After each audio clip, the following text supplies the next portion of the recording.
first rule of survival nobody follows is painfully simple. And that's exactly why it gets ignored. Stop trying to preserve your normal life when the system that supports it is already dying.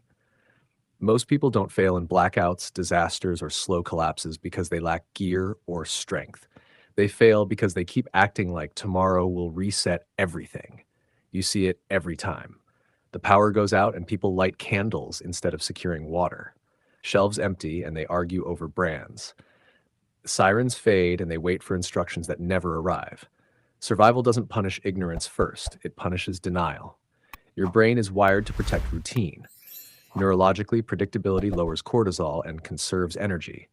So when the world destabilizes, your mind desperately clings to familiar behaviors. You keep charging a phone with no signal. You drive around looking for an open gas station. You scroll for updates instead of preparing for silence.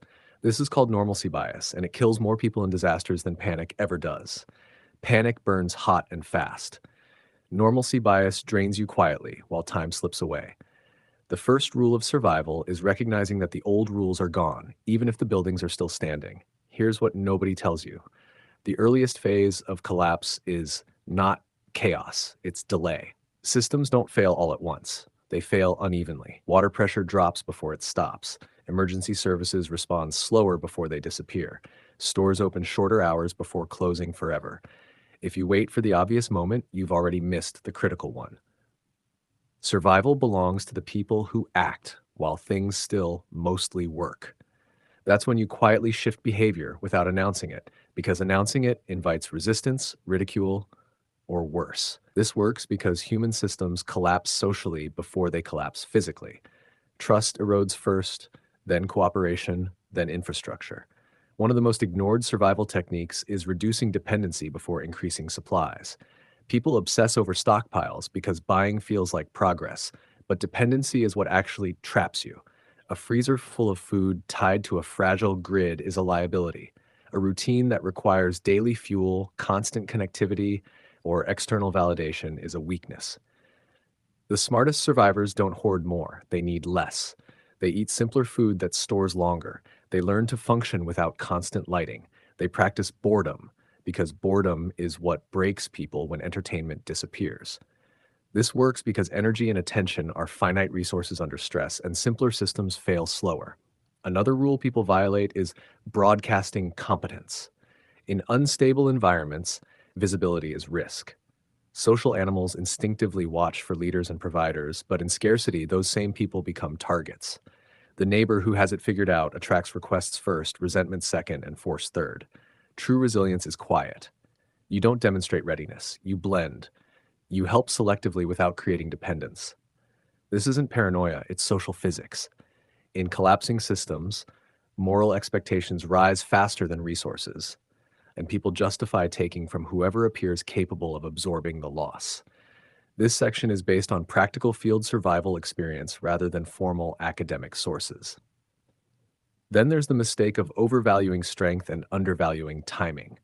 Movies teach you that survival is about toughness, but real survival is about leaving early, stopping sooner, and resting before exhaustion sets in.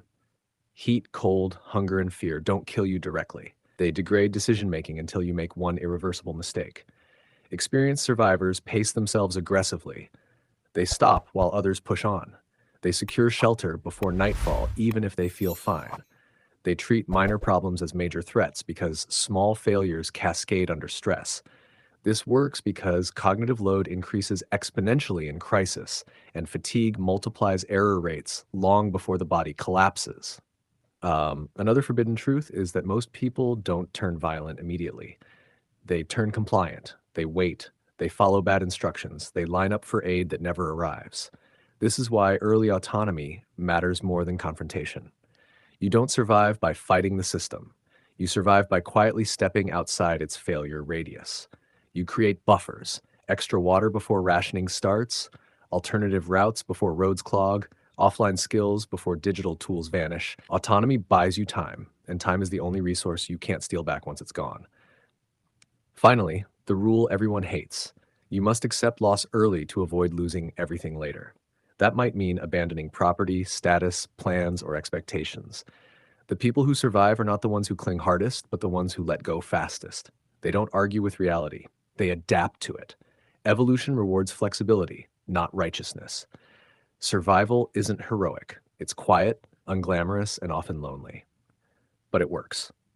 If there's one thing to remember, it's this: collapse doesn't announce itself with explosions, it whispers through inconvenience, delay, and denial. And the price for ignoring that whisper is always higher than the cost of acting early. If you've made it this far mentally, you're ready for the part most people instinctively avoid. Survival isn't just about calories, tools, or shelter.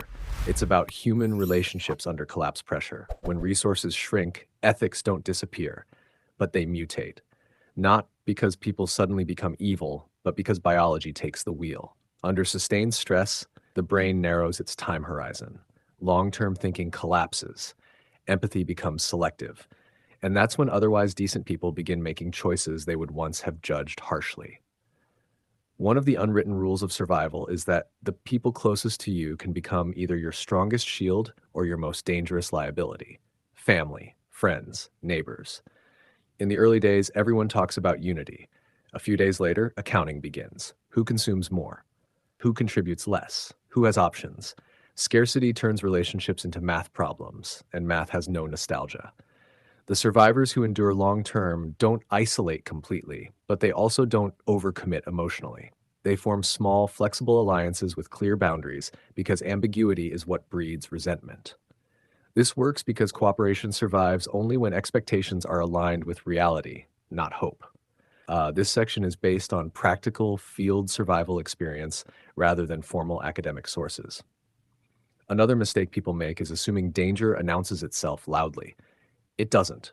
Real danger is subtle. It looks like exhaustion, like minor injuries ignored, like one more trip instead of resting. In collapse environments, the margin for error shrinks until there is none. Experienced survivors obsess over prevention, not reaction. They treat blisters like fractures, dehydration like infection, and confusion like a critical symptom. Because once your cognition degrades, the environment finishes the job. This works because stress hormones impair judgment faster than they impair strength, and survival is primarily a thinking game. There's also a harsh truth about information. More data does not mean better decisions. During blackouts and breakdowns, people drown in rumors, half-facts, and outdated advice. The survivors who last are the ones who simplify inputs, fewer sources, slower decisions, deliberate verification. They understand that uncertainty is not a gap to be filled immediately, but a condition to be managed. Acting too fast on bad information is often worse than waiting. This works because uncertainty tolerance correlates strongly with decision quality under pressure, a well-documented principle in cognitive psychology. At some point, everyone reaches the same moment, the realization that rescue is not coming on the schedule they imagined. That's the psychological cliff. Some people freeze there, others become reckless. The ones who survive accept it calmly and adjust their internal timeline. They stop asking, when will this end? And start asking, how do I function inside this? That shift is the real turning point. Once you stop waiting for resolution, you start building stability, even in a broken world. And this brings us back to the first rule of survival, the one nobody follows and always pays for. Survival begins the moment you emotionally detach from the version of life that no longer exists, not with despair, with clarity. You mourn it quickly, privately, and then you move on. You don't waste energy arguing with reality. You adapt your behavior to the environment, not the other way around. Collapse doesn't reward the strongest, the loudest, or the most prepared on paper. It rewards the adaptable, the observant, and the humble. The people who survive are rarely the ones who saw themselves as heroes. They're the ones who listened when the world whispered instead of waiting for it to scream. And if you understand that now, before things truly break, you're already ahead of most people. Because survival isn't about the end of the world. It's about how early you stop pretending everything is fine.